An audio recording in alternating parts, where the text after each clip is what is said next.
Welcome to Breakfast Food, the weekly feel-good podcast with stupid stories, anecdotes, and advice you never even knew you wanted. From me, Annabel Logan. And me, Cara McKinley. This week's waffle... Oh god, no, damn it! We're trying out a new intro and I fucked it. I'm sorry, I got excited and said hi. No, that's good. It's good, it was me.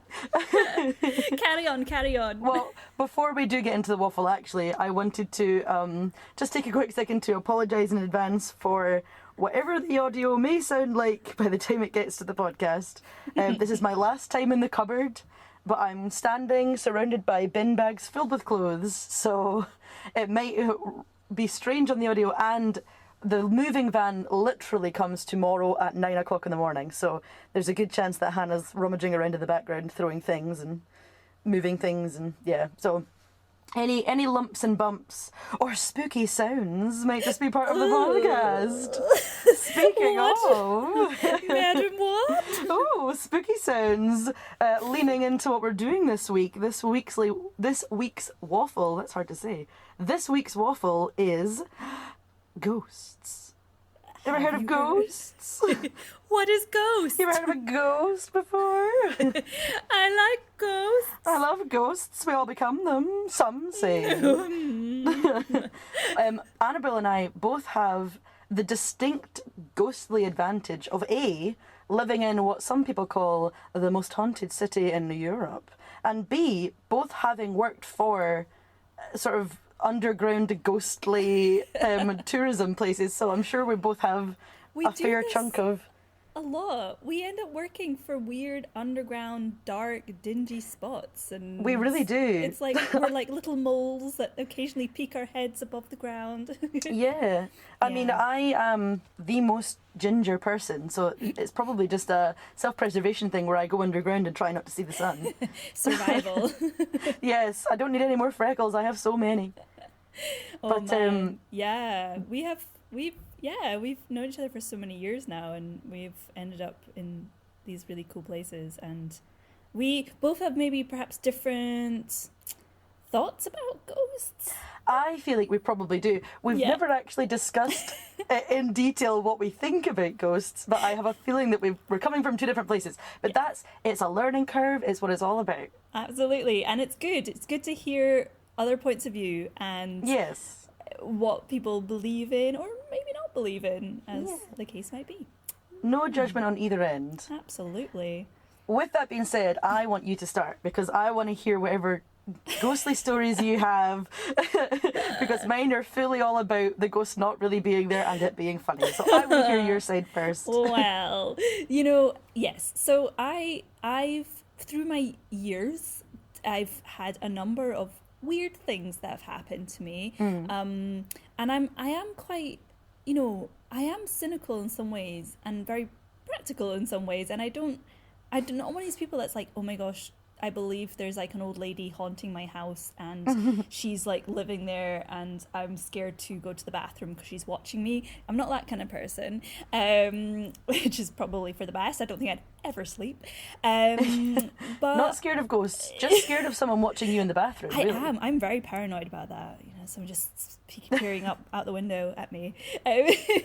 Says a lot about my anxiety, I think. And, but yeah, I don't know.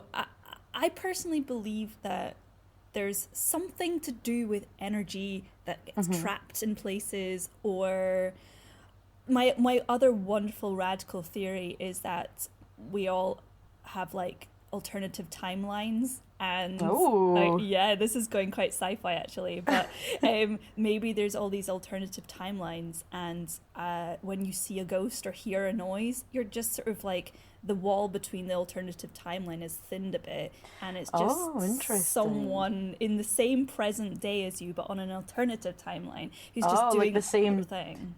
Like that saying of if you get shivers, have you ever heard anyone say if you get shivers, it's someone walking over your grave? Yeah. Have you heard that? Maybe that's the same sort of thing. In another timeline, you're already in the ground. Oh my god, maybe. Or like maybe like they look at us when we see a ghost. They're they're in their own life perfectly alive and well, and then they see us and they're like, holy crap, a ghost. So I don't know. Interesting. That's where my mind's gone. But I have, a number of interesting stories, and I'm going to just read a few out. I've got them written down. Do it. Yeah, I'm ready. Spook me. In no particular order, or maybe I should try this in order. Yeah, I'm going to try that. So, my first spooky experience happened to me as soon as I turned 16 years old.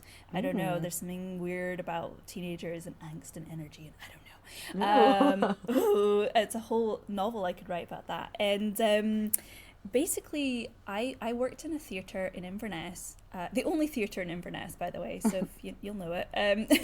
And I was one day gathering ice cream for the interval. And I wandered into this basically quite a large corridor, and it was quite wide. So, for example, someone could fit themselves behind me if they were in this corridor. It wasn't like a really narrow corridor, but it was also kind of, I couldn't catch my clothes on anything, let's just put it that way. So I'm in this corridor, and I for some reason felt a bit uneasy anyway. A couple of times where I've had these weird experiences, I felt really sick, like I'm gonna throw up, and got kind of like goosebumps and things. So I leant down in this corridor to pick up these ice creams from the freezer, and as I was bending over, basically what felt like someone grabbed the back of my shirt and pulled it back, and like it yanked me up because it was really like quite startling. Oh my god. Yeah. And I was like, oh lol, someone's playing a joke on me. And I turn around, and there was absolutely no one there. There was no way they could have run anywhere either. So it was just this weird feeling, and I felt really sick afterwards, and I was like, oh god, I gotta get out of here. And I didn't last actually that long in the job. I think I quit after like a month after. Oh no. I think my mind started to run away with me. So yeah, totally. Yeah, like this is the thing. I want to debunk it, because I just, even if ghosts aren't real, I want to know why we experience that feeling, or that happens to us. Even if it's... Do you have a thought on it? I kind of feel like... I have thoughts. I kind of feel like, you know how you said that a lot of the time that something happens, previous to that, or privy to that, you feel sick and you feel kind of clammy. Yeah. A lot of the time I think it's that our minds are already there, and then that prompts something. Like, it might have been, like, I'm just spitballing here, but it might have been that, like, if you were in a uniform and you had your shirt tucked in, maybe your shirt pulled against the back of your jeans, and it was because you were heightened to the thought of ghosts, you felt like it was a tug rather than just your shirt getting tightened by the jeans or something like that. I don't know. Yeah, very possibly. Very, very possibly. Because a lot of the times for, like, because for someone who doesn't believe in ghosts, I have a lot of panic moments. Like, for some reason, I don't believe in ghosts, but I very much believe in, like, people just being in my house, or, you know what I mean? That kind of horrible feeling of, like I remember one time when I was maybe, like, I think I was 14 or 15, and in my house, we had this sort of strange bathroom that was my bedroom, had a door to the bathroom, but then there was another door on the other side of the bathroom that connected to another room. So it was this sort of through bathroom.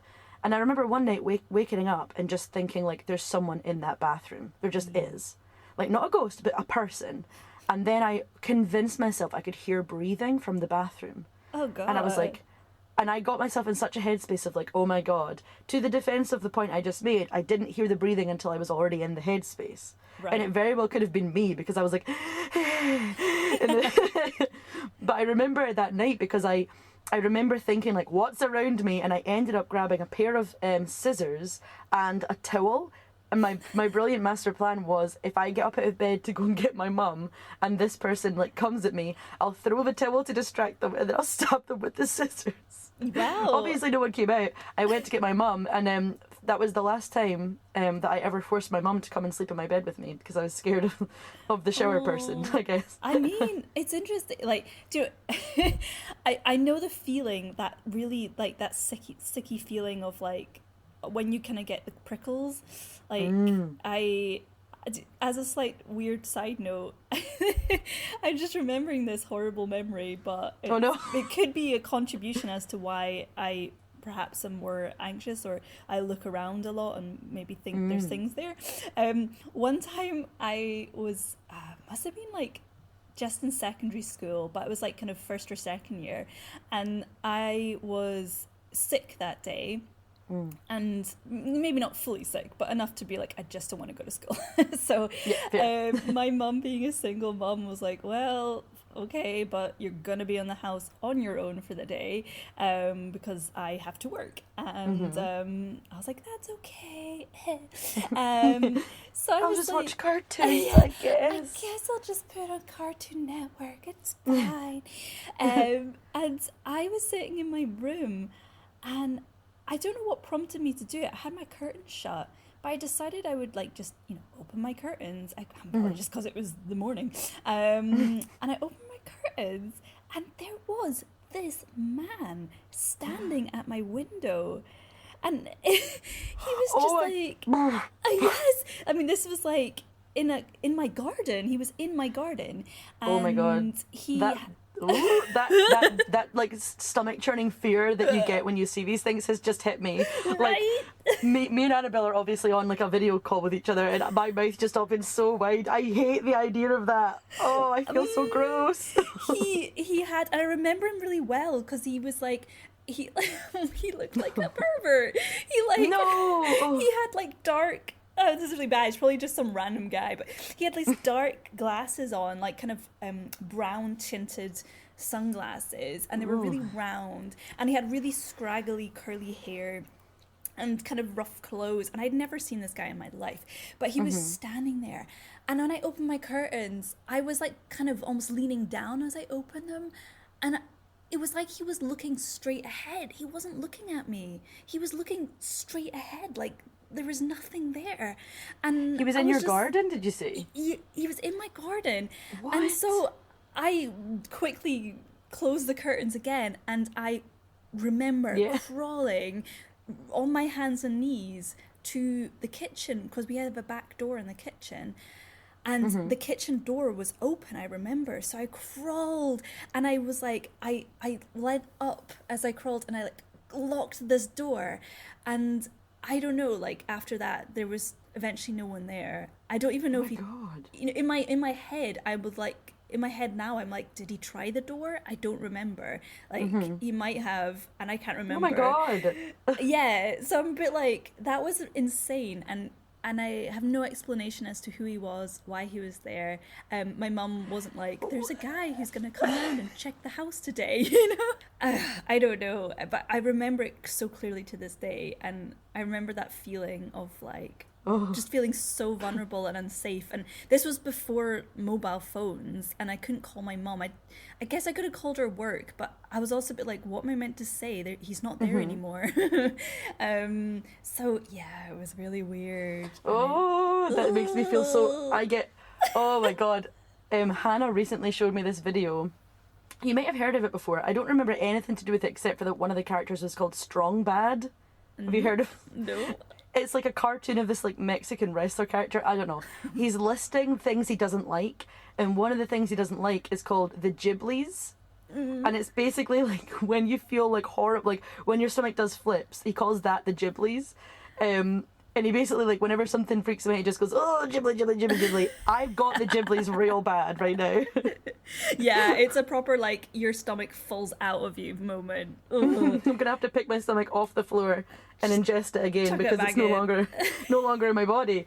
Oh my God, this episode has taken such a turn so quickly. I haven't even got to my really good ghost stories yet. That was just a warm-up. I know, oh my God. Oh, can we take just a whole nother... We will come back to ghost stories, I promise. But I've been saving telling you this story, Annabelle. Because I wanted to tell you it on the podcast so I could get your genuine reaction. Okay, yes.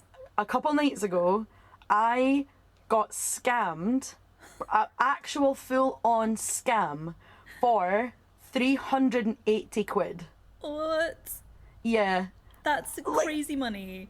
Like, speaking of like getting proper Ghiblies, picking your like stomach back up off of the ground.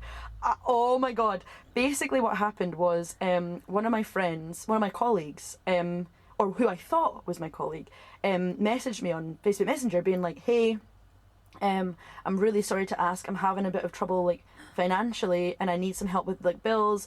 My banking is playing up real bad. Like, is there any chance that you could help me?" And I was like, naive me was like, yeah, of course, no worries, like, let me know how much it is, blah blah blah, like, because the person in real, the actual person is very trustworthy. I would trust them with my life and my savings, apparently.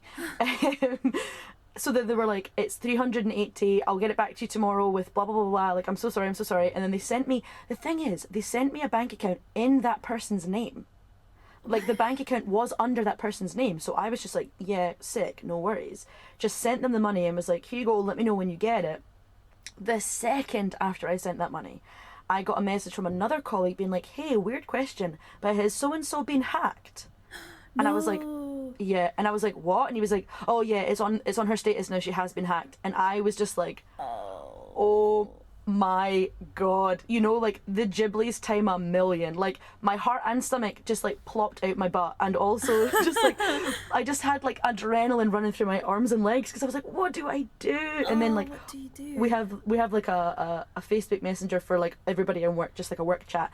Everyone's posting out like, hey, just to let you know, blah blah's been hacked, don't send money to blah blah, this, that, the next thing. And obviously that person who was hacked had no clue yet. And I just put in it like, I've already sent the money, and everyone was just like, what? Oh my god, what did you send? Blah blah blah, like, what do you do? And I was on the phone all night to my bank, to the police, to everybody. Yeah. I called my bank. I waited for hours to get through. I told the story to like 6 different people. I finally got through to the scams department, frauds and scams. I know. Oh. And he was like, can I take your mobile number? It's not on my screen because you've been like transferred through. And I was like, I don't actually know my mobile number, and I changed it recently enough that I think only my partner has it. So I messaged Hannah like, please give me my number, please give me it now. And she didn't see the message. And he, in the meantime, because I couldn't get off the phone, in the meantime he was like, I've looked up how you can find it in your phone. I was like, cool, just give me the way to do it. So I did it, and I was like, my number is this. And he was like, great. Then I got off the phone, and by that time Hannah had messaged me back being like, I'm sorry, here's your phone number. And I was like, that's not the number I gave. So I went back through my phone.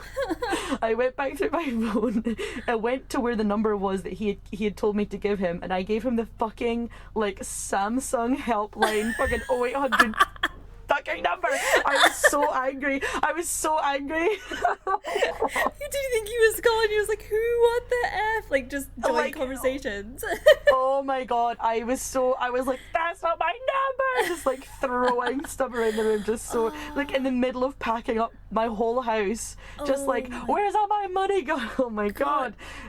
I literally did you call him back? Did he sort it? So I had to get on the phone again and go through like 6 people again, and then they just like put a little like note into the case being like, this actually isn't her number. Her number is this. She's really sorry. Oh my god. And then like I was on the phone to the police all the next day. I got this lovely woman called Barbara. She was just like, she sounded like the typical police officer. She was like, hello, this is Officer Barbara. And I just wanted to talk. I was like, oh, hello, officer. Hello, I trust you. Yeah, suddenly I trust you. You're a female in the police force. I trust you a little bit more than the rest of the police force. Oh, hot take. Anyway. I literally just mention it, number 1, because I just wanted to tell Annabel this story, because I've been saving it. And number 2, because we were just talking about like jibbly wibbly feelings in our stomachs. And number 3, do not trust anyone. Apparently, I looked this up after this. Scams within the sort of pandemic time have gone up 400%. Oh my god. Yeah, just like money scams and stuff. And I get it. Everyone's struggling for money, get your coin. But do not, come on, don't scam people. Like, none of us have money. What a crazy way to do it. I never even thought for a second that would come up. I would just... You know the strangest thing as well? Through the police and through finding out what banks and stuff, we're like 90% sure this person is in Edinburgh, where we are. Ooh. And I'm like, if they managed to open up a bank account in this person's name, they must have had some of this person's details. It's just a whole... conspiracy theory. Next episode, conspiracy theories. Yes, Who is please, this person I'm who up stole for my this. money? Let's track him If you're down. listening to the podcast, give me it back. Let's Still don't have it back. true crime our podcast and sleuth my him God. down. Or her. Who knows? Oh my God, though. I know. That's Them. mad. That is mad. I know. And so my mum had one fairly recently where she was on the phone for, honestly, I think about, she said it was like 6 hours or something insane. Oh my God. And this person was trying to get money from her, and I can't remember the full details now, but For she 6 was- hours? Yeah, I don't even know what it was. I might have to really look this up again. She wrote it all down in an email for me. Yeah, I was going to say, your mum doesn't even call you, she texts you everything. What was she doing on the phone for 6 hours? Yeah, shall I take it personally? I don't know. But yeah, she had the same feeling. She was so shocked by the end of it. Like she was like, I didn't think it could happen to me. I thought I was, like, on it, and I didn't think I could fall for this. Yes, That's the because I thing. almost got one like a week ago. Like one of my Yeah. friends' grands messaged me just being like, "Hey, Cara, how are you?" And I was like, "Hi, Nana, Weird. I'm fine." And then they were like, "Have you got your £100,000 windfall?" And I was like, "Oh, I think you've been hacked, Nana." And then they were like, "No, I would never steer you wrong." And I was like, "Okay, goodbye, forever." I thought I was untouchable. I was like, "I'm on it. She's got it. Yeah. I'm never gonna get scammed. Never gonna be scammed." And then like the next week, someone just took a cool 380 off me, just straight off the top. Jesus. I know. I really I was hope told by they the bank. can sort that out. I know. The guy was super lovely. He was like, "We're gonna try and get your money back. Blah blah blah blah blah." He was like, "You might hear from us. Tomorrow. You might hear from us in maximum of 49 days." And I was like, "That's very specific and very far away, but thank you anyway." Thank you. Wow. I've gotten to a point where I'm like, the money's gone. If it comes back, that'd be a nice surprise. Yeah. But yeah, oh Lord. Anyway, that was a massive tangent. No, I'm glad you told me, because I remember you had told me before, you're like, "Oh, I've been scammed out of £380," and I was I'm like, not going to tell you why. What? And you're like, "I'll tell you later." Yeah. It's That's the long cool. con. It's actually me. It was all along. Or maybe it was wow. ghost. It was the ghost. Yeah. So shall I just tell you some more? Please do. Tell me some more, because my one, again, is really not about actual ghosts. You're so tell me gonna some of shit your... all over my ghost stories. Well, let's see. My next ones. Okay, got some good ones. I've got American's Close one. Yes. I think I told you it, but I'll tell you again because it's kind of fun. Again, I can't explain it, but I do love it. We were doing a photo shoot at 2 a.m. Oh, yeah, of course. Yes. Annabelle being the face of Mary Kate's Oh my Close. God, I'm still up there. Oh. And they paid us in pizza, which is great. With the standard fare. Standard fare. I say Pizza and yes. exposure, baby. Yeah, I say yes to pizza all the time. So yeah, 2 a.m. I finished a little bit before others, and so I went up the Close stair. The Close is like underground, by the way, if no one knows. It's like this underground kind of warren of streets and stuff. And Yeah, streets connected by houses. yeah, and so I wandered up the Close to go up to basically normal level. And I walked along the floor towards the staff room. And like all the way up the stairs, basically from the top of the stairs, I was feeling this dread again, this sickness, this like goosebumps, and I was going to be sick. And it got more intense and more intense. And I was like, someone's watching me. Like someone is like looking at me, like boring into me from behind. It was so cute. And I wandered up and I kept going. Someone's staring. Thought it'd go away as soon as I got to the top floor because it's kind of bright and doesn't feel spooky. But no, it was still there. And so I was like, oh God. And I walked to the staff room and I went to the sink and I was like, right, this is ridiculous. And so I turned around really, really quickly and suddenly. And in the doorway, I saw essentially a figure, all black, and it was like a tall figure, like a man-sized figure, and it was like I couldn't see anything about it other than a black outline. It's weird. It's like something casting a shadow, but it wasn't in a shadow. It was upright. It was weird. And I blinked my eyes and I was like, well, this is bullshit. I blinked my eyes and I opened them again and it was still there. Because I thought maybe it's like, you know, when you look at a light too much and you kind of get the imprint in your eye. Yeah. So I was like, oh, no, it's still there. And it's like it clocked me. I can't explain how I knew this thing looked at me, but it did. And it kind of stared at me and then it just turned and walked past the doorway and just went and disappeared. Like I saw it go and I was like, what the fuck? And I just stood there for like, I don't know, like not long, like a few seconds. And I was like, this is insane. So I was like, I got all the bravery up and I just like walked up and I was like, no way, is this real? And there was nothing there after, you know, I walked. You're so brave. Yeah. I would have thrown up. I would have thrown up in the sink. Yeah, just a slight dribble of drool. I can tell you from how badly I want to turn around right now, even though I can see what's behind me in my Zoom call, I would have thrown up. Oh, honestly. But yeah, just like that feeling. And the worst bit is I had to go back down halfway down the stairs again to get changed. And you know, like basically when you get changed at Mary King's, it's pretty creepy anyway. So throughout all that point... It's this room, like, it's part of the underground rooms. I guess it just wasn't interesting enough to put it, like, into the public view. So you go in, and it's literally like a pillow fort. Yeah. Like, they've strung up these, just putting Mary King's on blast. They've strung up these sheets from the ceiling, and then like one sheet that divides it, so there's like a boys' half and a girls' half, and then everyone's lockers are in there. But it literally feels like you're going into a pillow fort to get changed. Yeah. It's the strangest experience, like to get changed into this like 1600s dress made of carpets. Oh yeah, it's the weirdest half-arse thing ever. They spend a lot of money on things, but not the changing rooms. Tell you that now.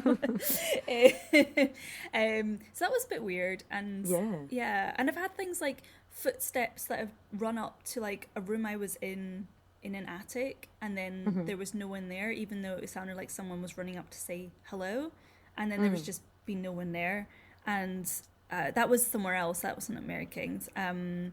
And there was a really awesome... I've got two ones which I kind of like are bizarre in a weird way, as in I think like there's like electromagnetic forces at work and I'm some sort of weird conductor. You're a ghost magnet. That's it. I'm special. You're the chosen one. I am.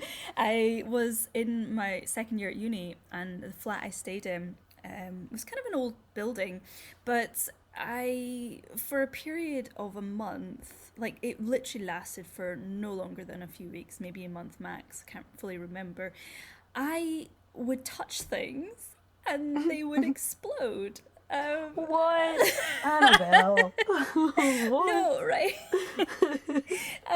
So in the space of a month, I managed to blow up 4 light bulbs and 2 TVs. What the fuck? I know, and it never. And I got an electrician in to check the fuses, because I was like, "There's something wrong with the fuses. Like, things are blowing up everywhere." And he tried them all, and he was like, "No, they're perfectly normal." And I was like, "What?" Oh my god, you are the chosen one. I know. What is that about? Like, maybe I was just like, I don't know, extra angsty. Were you wearing socks on carpet and shuffling your feet everywhere? Maybe. It was just conducting as much electricity as possible. I think it was quite a rough carpet, so that might explain it, actually. But it was the bizarrest thing. And like, I stayed in that flat after that time and nothing happened ever again.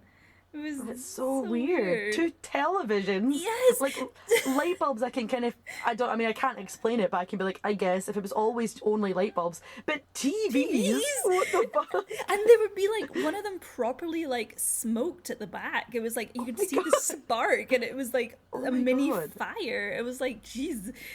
Yeah, so I don't know. That was a weird time of my life. I fully believed. I bet.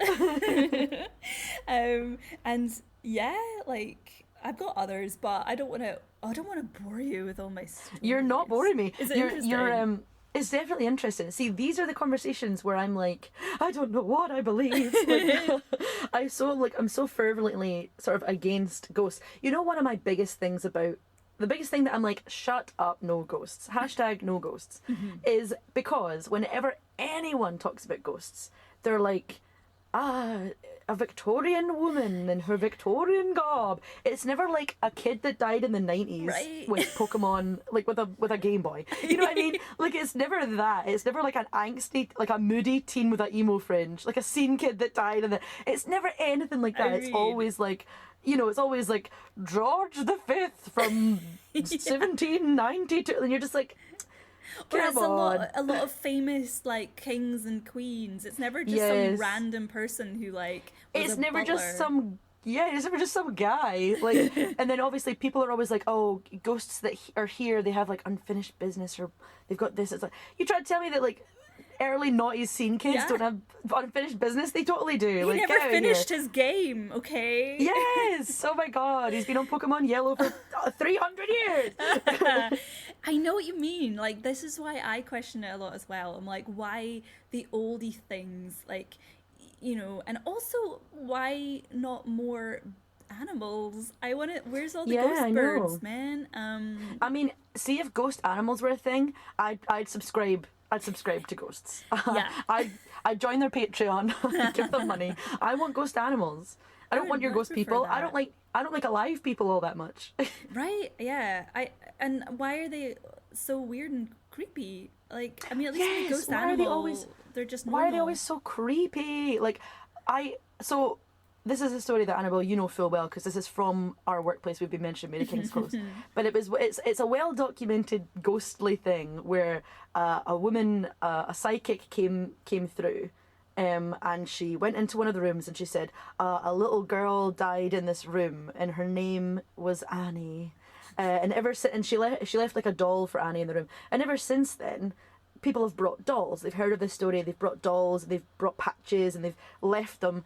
But now that's the thing that's creepy. Like, when you go into that room, it's not the fact you're not like, oh, I feel a presence. Oh, it's cold. You go in and there's a massive pile of just these horrific, dusty teddies, mildewy teddies staring at you with their blank expressions and dead eyes. That's the scary part. Yeah, I agree. And people that go on like ghost hunts and like pay a lot of money to go and hunt ghosts, and like I love these I'm not gonna lie, like I love freaking myself out, and I really like watching these programs on like YouTube and stuff, but I couldn't ever go and pay good money for some people, and because we volunteered. I think, have you volunteered at them before? Yeah. That's actually the story I had lined up. Oh, yes, it brings it perfectly to this. I know, it's almost like we planned it, but this time for sure we didn't. No. So yes, my story, or one of my stories, is about the fact that, so again, at Mary King's Close, they used to have paranormal nights on weekends. We'd finish up the normal tours for the day, which were social historical tours and nothing about ghosts. And then a bunch of people would come, pay a ridiculous amount of money. They each paid so much money to be there. And they needed a certain amount of staff who worked there just to like be health and safety and have radios and, you know, all that sort of stuff. So one time I had volunteered to work it. They usually went from like 10 or 11 to like 3 in the morning or 4 in the morning or something like that. And that was that. You'd get the next day off or whatever. So I was working it with my friend Abby, whom I've asked the permission to name and shame, and she said that's totally fine, so I'll put her name in here. And a few other people as well, I'm sure. I know the story. Okay, yeah, I think you do. So at one point, the organisers came up to us and said, we want to do like a proper seance. Is there any rooms that would be good for that? They needed a room that was kind of, you know, empty, essentially. And we were like, oh, there's this room that you can stand in, and you can stand in a big circle in it. And during the day, that room is one of the parts of the tour where there's these portraits, and the portraits start to speak. Sort of like the guide will go in, press a hidden button, and after a certain amount of time, the portrait will start to speak, and the guide gets 5 minutes of not having to talk, essentially. But at night, the portraits get turned off, so they're just blank white screens. So these people go in to do their seance, and they were all sort of standing in a circle, and me and Abby, we are expressly told when we go to these things, do not interact. Don't join in with seances. Don't try and commune. Don't touch the stuff. Like, we're expressly told, do not join in. So me and Abby decided that we'd stand outside of the room and sort of wait for it to be over. It's also pitch black in there at that point. So they're all standing in a circle, and every single one of them would say something like, if there is a spirit here, touch one of us, affect one of us, say something, and then the next person would go, if there's a spirit here, move something, touch one of us. So they were all doing this, and me and Abby were just kind of leaning on the walls outside, sort of waiting for it to be over. And then at one point someone said, if there's a spirit here, say something, affect one of us, and all we heard was this overwhelming excuse me, but did someone say Mary? Because Abby had led on the button. She had led on the button to start the portraits off, but the portrait visual was off that night, but the audio was still working. So this like huge booming voice just entered the room, and Abby, of course, like realized as soon as it happened and ran into the room, and I'm pretty sure that what was said was, "I'm sorry, it's not ghosts." And she sort of ushered, because the worst thing about it is, once that starts, you cannot stop it. Yes. There's no off switch, and it lasts really about 5 minutes. It's like 3 different people just chatting and making jokes and telling you historical facts. So Abby's trying to move these people out the room. Obviously, she comes through to try and get my help, and I was in the other room on my hands and knees, laughing so hard. It was the funniest thing, and I was trying so hard not to, because of course these poor people. If I was in that room, if I was in that seance, I would have pooped myself. I would have. Like, I would have dropped to the floor right then and there, being like, here we go, it's happening. This is the end. This is how this is the end. Mary has come for us. But oh my god. That's and then we so moved them good. into another room, and we just had to wait in that room for this thing to stop. But because we're underground and it's so echoey, no matter where we put them, you can still hear this massive booming audio being like, Archibald Johnston of Warriston. Oh my god. And with those plays, like, I feel when I've done them as well, and because it's late and you're in darkness, and I start to get really bad fits of giggles at these things, and same. Oh my god. when it's like you're asked to be quiet and everyone's like waiting to hear something, and you're sitting there and you're just like, oh my god, don't laugh, like, please don't laugh. I have a confession. Another one of these, I was stood, so we obviously have radios on, and they have these things that pick up frequencies and things, so we need to be quite careful with the radios not to set them off, so that means you're supposed to stand a fair bit away from them when they're using these things, and they were in probably the creepiest part of Mary King's Close, which is this big old house, which has still got a door, which is big wooden creaky door, and it's got like a big old hallway that leads down into darkness, and they were stood in there. Basement as well. Yeah, and a basement that you can't get into, and it is rumoured that it has a body in it. So they were in there, and I was sort of stood at the door trying to stay away from them with my radio, and they were doing that thing again where they were waiting on noises, and I just kind of shuffled my feet to get into a better position and realised I was on like a creaky floorboard and it went like under my foot, and they were like, okay, oh my god, and they were like, if this is a ghost, like, knock 3 times. And I was like, ow, I have to. I can't not. Like, I have to. Especially because these poor people who have spent so much money to be there. I cannot express how much money they spent to be there. Yeah. They've gone to a place that is made of thick stone walls. And there's not much, like, plumbing down there, which means there isn't much noise. Yeah. Like, I fully believe that a lot of these places, they go at night because at night the building is cooling down, and usually it means that there's going to be loads of creaks and moans from the walls, but you just don't get that in Mary King's Close. And I felt really bad for them because they'd had nothing all night. So when they were like, knock 3 times, I was just stood on my floorboard and I was like, I must do it for these poor people. So I gave them 2 in quick succession, and then built up the tension in the room, and then finally the 3rd little creak, and they all lost it. I mean, that's like, if I was a ghost, I would try and do something more exciting than just knocking. If I was going to try and chat to people, I would, I don't know, at least make it fun. At least have a bit of a laugh. Exactly. That's my issue. Again, another tangent. But that's my issue with people who say that we've been communicated with by aliens. You know, when people say like crop circles are aliens, and you're like, if aliens wanted to make contact, surely they would just make contact. Like, yeah, like what? Why would they come and just like fuck up our crops for a bit? You know, they're like, that'll show them. That'll teach them. It's making a pretty pattern. We're very artistic. Yeah. Yeah. They're trying to tell us they're free spirits. You know. They are. Yeah, it's a very a valid point for sure. Yeah, I love them though. Like, as I say, like even if there's just no such thing as ghosts, I do love talking about them, and I love hearing stories. And, yes. I will still go out of my way to psych myself out sometimes about them. Right? Yeah. Like, even though I'm firm in my beliefs, I will still fully go out of my way to be like, wait, what's that story about a ghost? Yeah, totally. Want to tell me that? Yeah, I know. I have also more. Like, I can tell you more as well. Yeah. Tell me more. I want to know more. Yeah, you sure? Should I go more? Yeah, I'm ready. Okay. So I've got two more that are good. Okay. One of them was, I also worked in another creepy dungeony place called Gilmerton Cove. Oh yeah, of course. Yeah, like for like a bit of time, and it's really cool if anyone is in Edinburgh and when they open up again. Yes. It's like another warren of like man-made tunnels, and it's spooky, like, because there's still no real evidence as to why they were made and actually when they were made. I went on your suggestion a while back now.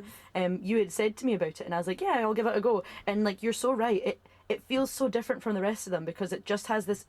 Like the walls are carved. Like you can see that someone took like a pickaxe to the walls and just sort of carved that whole space out. And like, no idea why. There's markings everywhere that could belong to, you know, any number of societies. Yes, exactly. Yeah, it could be some secret societies. Some people believe that it's to do with the Knights Templar and to do with like what's it called? Stonemasons, or what are they called? Yeah, is that their name? That is right, Masons. Yeah. Something like that.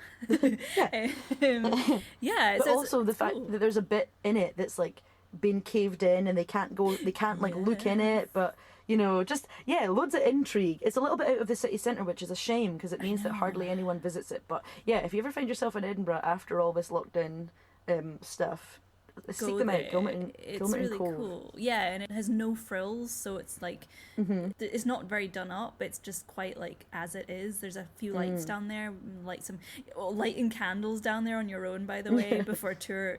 It's pretty intense because you work on your own, so it's like but I had like one thing that was particularly weird that happened, and I always felt a bit weird down there. Like, I would keep my head down. I didn't look around me when I was lighting candles. I was like, I don't want to risk it. Just put your blinders on. Yeah.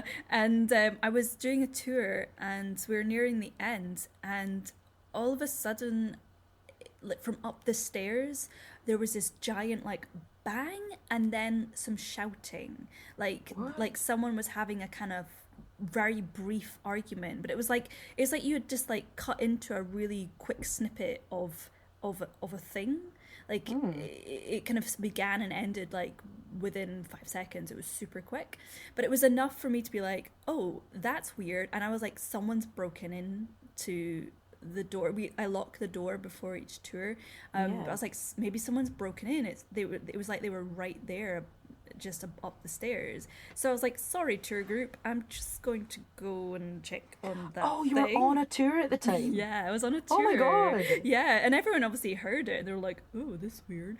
So I was trying to like not to be like all like freaking out, and I was like, okay, just a second, just gonna check. Bye. So I ran up the stairs, and the door was still locked. There was nobody there.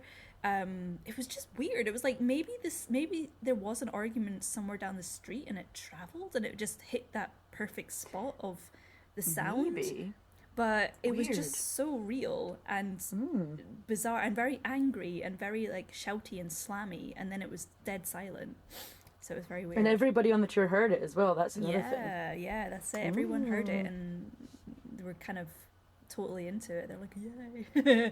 Oh god, Some yeah. action. I mean, yeah, I mean if I went on like a ghost tour and then something out of the ordinary happened, I'd be like, oh, here we go. It's happening. It's just going down. Yeah, it's finally happening. Yeah, so that was pretty weird, but my last fun story I love because I think it could have been a joint hallucination / we were like being like poisoned slowly by something because What? Oh my god.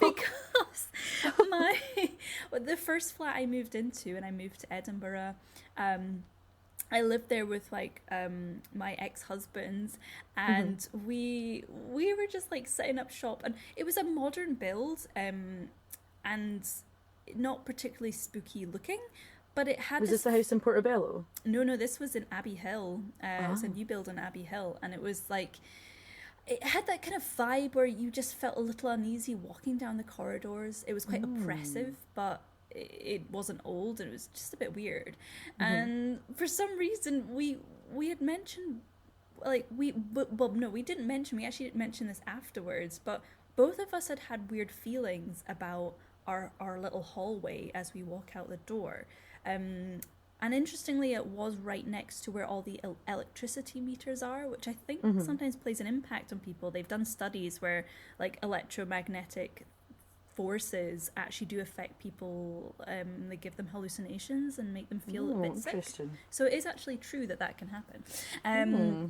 So yeah, we were walking out the door one day to just wander down the street, and we had both at the same time experienced a face. What? We walked like... Hold on. I just want to highlight the sentence. Experienced a face. Yes. It was like this weird, like, outliney... It was like you were walking through a puff of smoke, and it was like quite an old man-y face. And we had both experienced this separately, but we'd like walk through the door. What? And it took my brain like about a few seconds to think about what I had seen. And I was like, I just saw something weird. And then my ex-partner was like, I also felt something and saw something weird. And I was like, did you see a face? And he was like, I did see a face. So we both experienced this thing, and I don't know how that's possible, but it was like this creepy old man face, and he had his mouth open, and we walked through it. Oh my god. Yeah. For some reason when you said we experienced a face, my mind immediately went to the wizard from the Wizard of Oz. Yeah, just like the big green head. Yeah. Oh my goodness. Or the Lumi guy in Power Rangers. Who's the guy in the tube? I don't remember. Yeah. That's so weird. It's so weird. And again, I'm putting it down to like electricity, and it was something like weird in that area, but who knows? Same face, same time though. Same Very face, strange. same time. Yeah, it's these joint ones which I find fascinating. That you know, how are you experiencing the same thing? Unless someone's, you know, kind of playing on it, maybe without meaning to. They're like, oh, I felt something. Oh, but I saw a face. You know, or maybe something like that. But yeah. It's hard to say. Like, again, like when you told me that, I got the Ghiblies and was like, it's definitely real. And then now I'm like, put your hat back on, put your sanity hat back on. Yeah.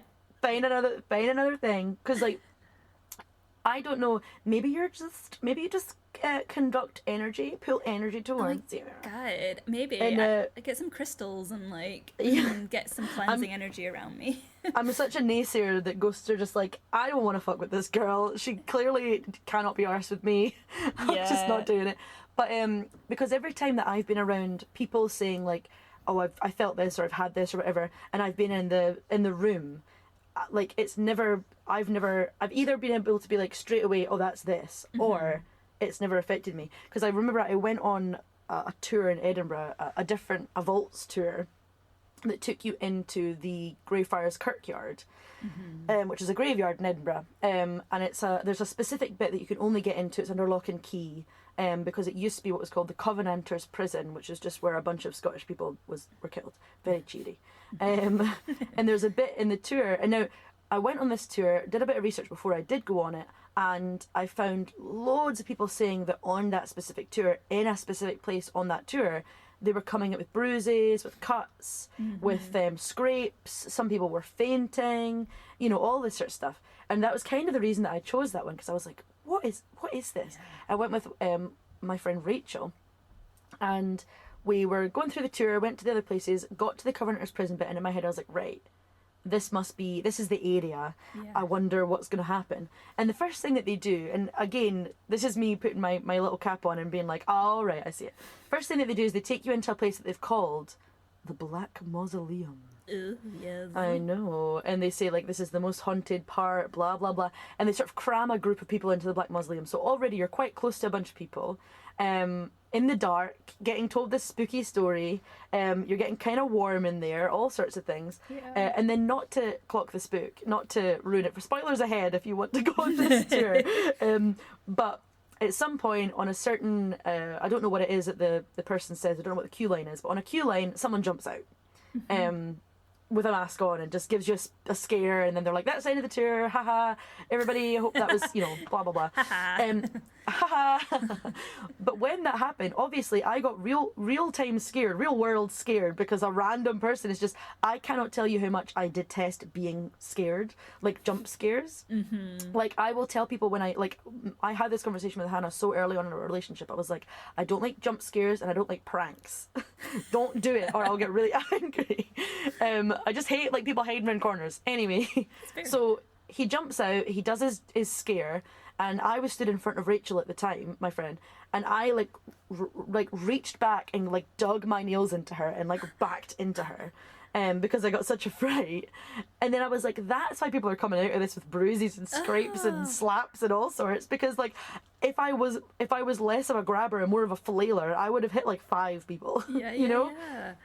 That's it. People don't realize that in that moment in adrenaline, you whack your hand on a thing or a bit of stone. You don't realize quite what you're doing, and it makes total sense. I've been on that tour as well. I was feeling actually quite skeptical that day as well, and we went to the Covenanters Prison, and they're like, stand here and we'll just take a minute to feel the surroundings. And I was like, I feel nothing, there's just nothing. I don't feel anything different. It's nothing. So yeah, when I hear what you say about choosing, it's choosing to be scared or choosing to almost open yourself up to it. Yeah, I think that's it a lot. Like what you say, a lot of it, not discounting your stories, but a lot of your stories, you start off feeling weird. And then something happens, like you're expecting it to be a thing that night. Because I genuinely, working at Mary King's Close, there was for sure times that I would run back up those stairs, and I would never admit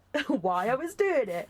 I was definitely scared that something was around, because there'd be loads of times I'd go up those stairs and feel like someone was watching me, but my rational brain always told me that it was another member of staff trying to jump scare me. Right.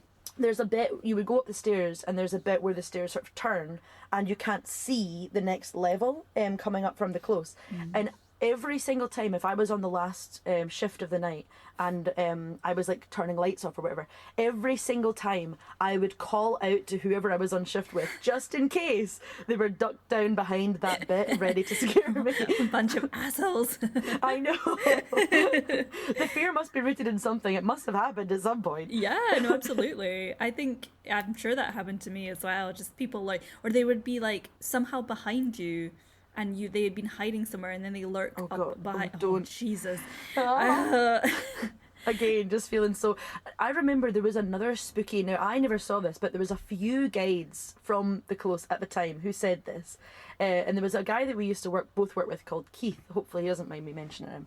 I've not checked. But anyway, he used to work with us. And there was a few guides that said that there was there was a few times that they'd come up and be like, were you standing at the top of the stairs? There was a bit of the stairs where there was like a window that looked down onto where the tour was. Yeah. And sometimes you'd see people standing there from like the last tour or whatever. And there was a few times that people would say to him like, were you standing there? And he'd be like, no, I wasn't. And so people started getting it in their head that there was this ghost that looked like Keith that haunted the close. Did you hear about this at all? Yes, yeah, I remember oh my God. that. It's so good. And he was always like, no, it wasn't me. And you're like, well, Yeah. I don't know. I don't know, Keith. I don't know. You're kind of practical joker. Yeah, no, I heard that too. And they were all saying he was wearing like a funny hat or something. Good times. Good times. Good spooky times. Oh, yes. It kind of proves that there's nothing as spooky as our own minds. Yes. I feel like everyone out there has the thing that they think is going on, whether they think that there's ghosts, whether like me they think there's just a person in the house or like monsters under the bed or like whatever. Like I feel like everyone's got that thing that they think is going on. Yes. You know what I mean? Yeah, it's like our natural anxieties, like they manifest in these kind of ways, I think. And yeah, and I am aware now like that I am a much less anxious person on the whole. I don't have ghostly experiences anymore, so it really maybe proves something, perhaps. Maybe proves it, yeah. But I also still really want to believe in them. That's fair. You can believe in them if you want to. Yeah. I remember when I was a kid, I got a hamster. I've always been a really light sleeper. This sounds like a huge tangent, but my hamster called Gemma, by the way. Oh, Gemma. A little Gemma, yeah, she was lovely. Peed all over my mum once. Different story. So I got a hamster, and I've always been a super light sleeper. So eventually she had to get moved into a different room of the house because obviously she's nocturnal. But I remember I used to love having her in the room just so that if I ever heard any noises, I could instantly blame them on the hamster and be like, oh, it's just the hamster. Like, you know, whatever weird noises I hear in my room, it's always just the hamster. Which, again, when I think back to those noises, I think of just like a human being in the cupboard, not like a ghost or a monster. I don't know where that comes from. Yeah. I don't want to think about it too much, honestly. What happened? Yeah, currently being the person in the cupboard. And a cupboard with sheets up doesn't look weird at all. A cupboard that is just covered in like duvets and sheets, just trying so hard to keep all the other noises out. Your neighbours are going to be like, oh my gosh, they're hiding a body. We know it. We can tell. Definitely. I love that we have our varying views on the yeah, I'm sure people listening will side with one or the other as well. Yeah, sure, and I hope we should set up an email address because it's probably easier than having people write to us in our stories and on definitely. Instagram and stuff. But like I would love to hear anyone's ghost story. I would love to revisit this topic with other people's stories and sort of bring them forward and talk about them, and definitely. So that was a pretty lengthy weekly waffle, but I enjoyed it. I really enjoyed it. Me too. So I would like to hear now your what was it we're calling it? Special serve of the week? Was it? Yeah. Oh, special serve. Special serve. Ooh. I was thinking serving suggestion. That was the one. Is that serving more suggestion. I mean, yes, no, I love it. Our serving suggestion of the week. Yeah, our serving suggestion of the week. Basically our weekly recommendation of the week that you can choose to follow or not. It's a free world. I don't know if I mentioned this on the last one, but it filled me with so much love. I will mention it again. After the first one that we released, when I said, bake some bread or cook something new, one of my friends sent me some pictures of some pretzels. No way. That she decided to make after listening. So that felt amazing. So yeah, I definitely excited to continue that little section, even in and after the pandemic. That's amazing. Because that just felt so nice. Yeah, claps and snaps. Claps and snaps. So what's yours? My serving suggestion this week is actually it's a website. Now I've got two because I don't want you to feel like I'm forcing people to buy stuff, but there's a really cool website that just started a couple of weeks ago and it's doing amazingly well, and it's called Lost Stock. Have you come across it? No, I haven't. Lost Stock. So Lost Stock, it's started up by an Edinburgh company, and they found out that during the pandemic, in Bangladesh, we're looking at about $2 billion worth of clothing orders being completely cancelled.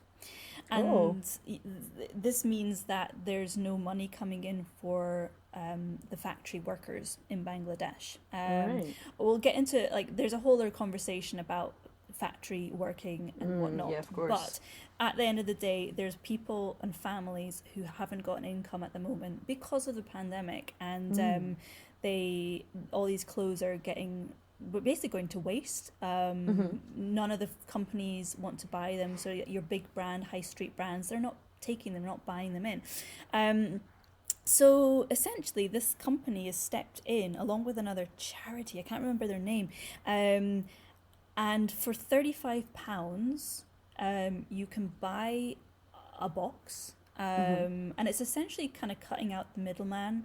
So for £35, you'll get at least 3 items of like this season's clothes, if you're interested in that. And your £35 will be able to feed and look after a whole worker's family for a week.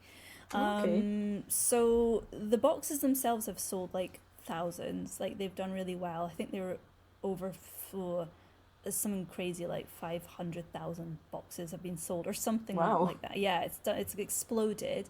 But I just thought it'd be kind of cool to highlight it, and it's kind of another aspect of, I guess, the pandemic. When you're kind of, in your own country, you don't always think about what's going on in the other places around the world and how massively people's work and livelihood is being affected by your own choices, and by our own consumer choices. So yeah, basically, if you are interested, you can head over to their website, loststock.com, and you can learn more about what they're doing there. They've got lots of FAQs up there as well. I just think it's a really cool idea and a really good cause. And I try my best to be sustainable with my clothes. I mainly buy from charity shops, to be honest.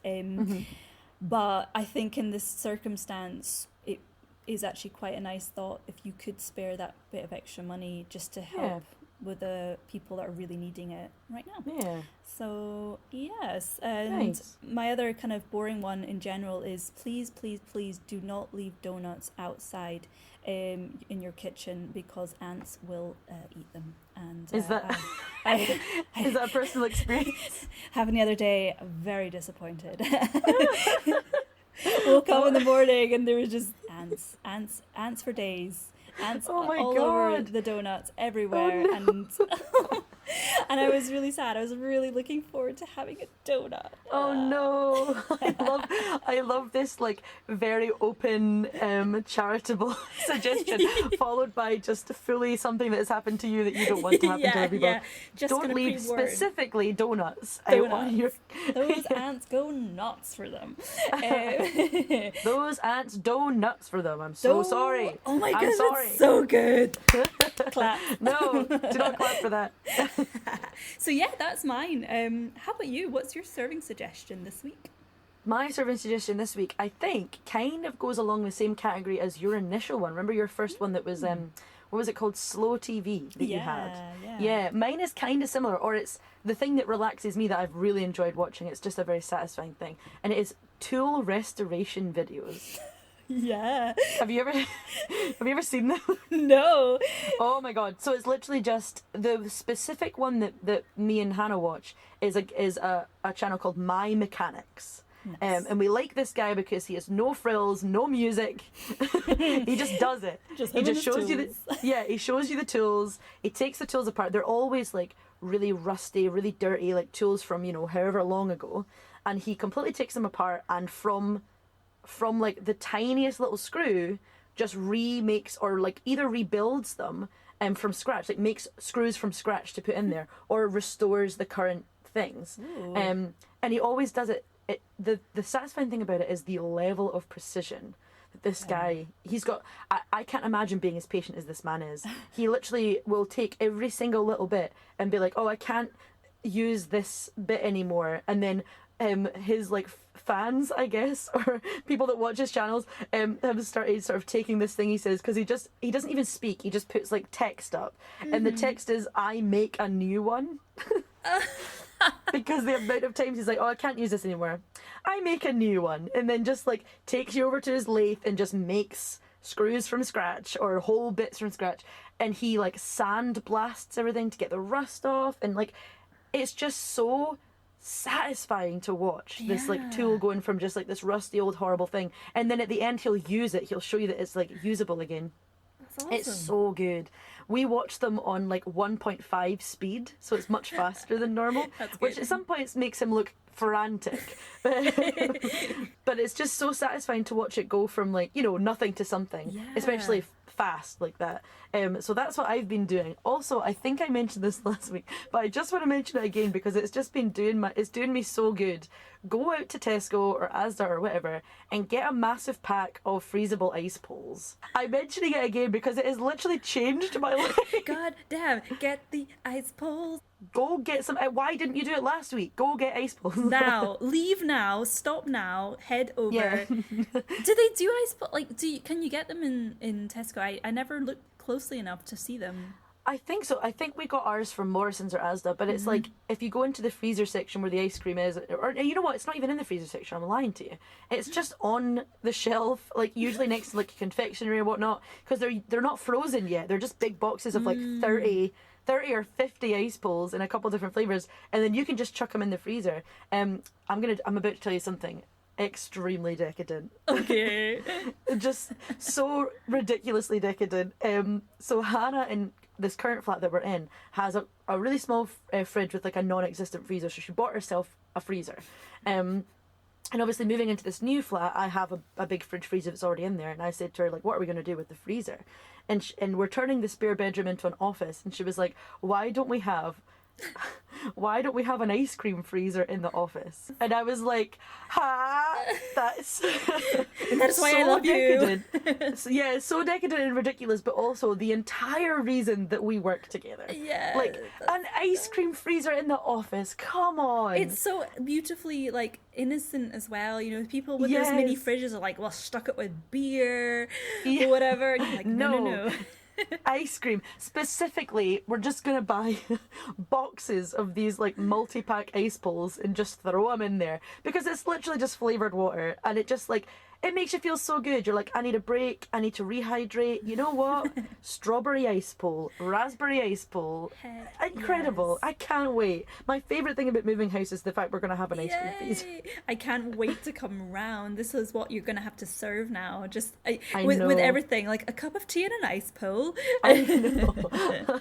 It's going to be like running out of outlets in the office because one of them is forever taken up by a freezer. Yeah. Oh, that's awesome. I know what to get you every year for your birthday now. Yeah, just ice continuous poles. Ice poles. More and more and more ice poles. But yeah, to cycle back, my serving suggestion is tool restoration videos. Specifically, check out My Mechanics. Cool. Because, like I say, no frills, no fuss, just gets it done. Really awesome to watch. And ice poles. Ice cream, but ice poles specifically. Because you don't have to feel bad about ice poles. You can eat as many of them as you want and it's never going to be an issue. Yeah. Just so good. So yeah, those are my serving suggestions. Especially now for this coming week. It's going to be beautiful. Yeah.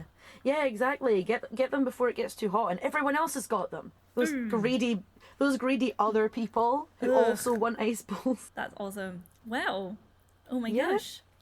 I love Looks that. like I love chatting. I know. I love this I love episode. This was so I much. love chat. I love chat. I love to talk. Who'd have thought? Considering last week I was feeling so exhausted, and now I'm feeling top of the world. Oh, that's good. Thank you This to week... my new prescription of citalopram. Helping me loads. I appreciate Shout it. out to citalopram. Shout out to the antidepressants. Oh, yeah. They're important. Hey, they're important and they work. And that's, you know, that's useful. They do. And I've tried them with them without. And I always need them. And that's just fine. Yeah. and that's totally fine, and that's how it goes. I think we're in separate.